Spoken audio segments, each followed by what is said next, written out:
Hello students, আশা করি প্রত্যেকে ভালো আছো। তো আজকে আলোচনা করব গ্রন্থ বলতে কী বোঝো, গ্রন্থের বিভিন্ন অংশ সম্পর্কে বিস্তারিতভাবে আলোচনা করো।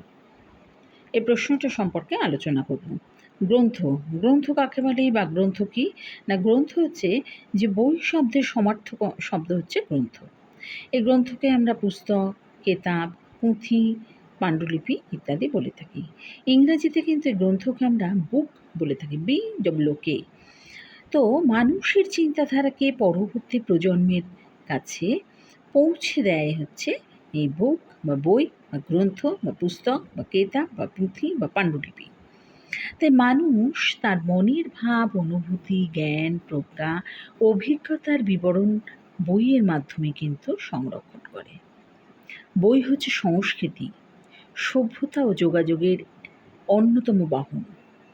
বই শতাব্দী থেকে পরবর্তী শতাব্দীগুলোতে জ্ঞানকে বহন করে নিয়ে যায়। মানুষের সঙ্গে মানুষের, প্রবীণের সঙ্গে নবীনের, সমাজের সঙ্গে সমাজের, অতীতের সঙ্গে বর্তমানের, বর্তমানের সঙ্গে ভবিষ্যতের একমাত্র যোগসূত্র রচনা করে এই গ্রন্থ বা বই বা পুস্তক।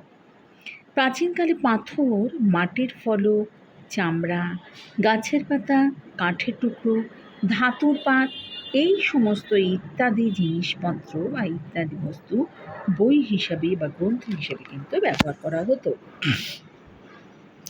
এবার বলি যে এই যে গ্রন্থ বা বই বা পুস্তক, এদের বৈশিষ্ট্য হিসেবে বলি যে এই গ্রন্থ হচ্ছে মুদ্রিত বা হস্তাক্ষরে লিখিত হতে হবে। আর গ্রন্থ বা বই অবশ্যই কিন্তু বহনযোগ্য হতে হবে।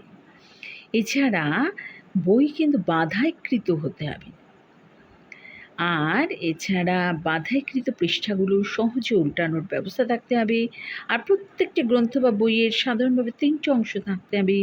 একটা হচ্ছে প্রাথমিক অংশ, দ্বিতীয় হচ্ছে মূল অংশ এবং তৃতীয় হচ্ছে সহকারী অংশ। এবার বলি বইয়ের বিভিন্ন অংশ। দেখো, বইয়ের বিভিন্ন অংশ হচ্ছে এইভাবে তোমাদের দিয়ে দিচ্ছি, এটা তোমরা করবে।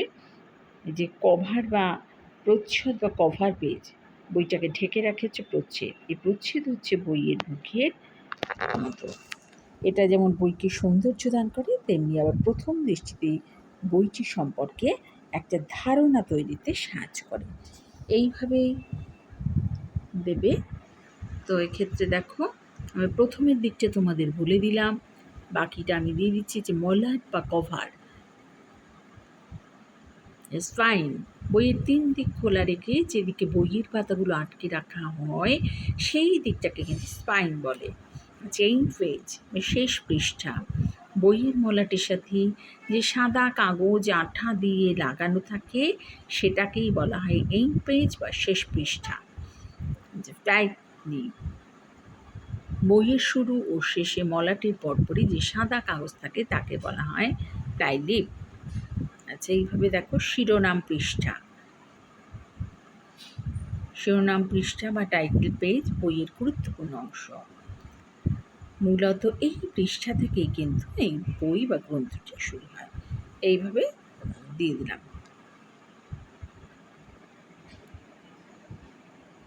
তাই আজকের আলোচ্য বিষয় হলো গ্রন্থ বলতে কী বোঝো বা গ্রন্থ কী, আর গ্রন্থের বিভিন্ন অংশ সম্পর্কে আলোচনা করো।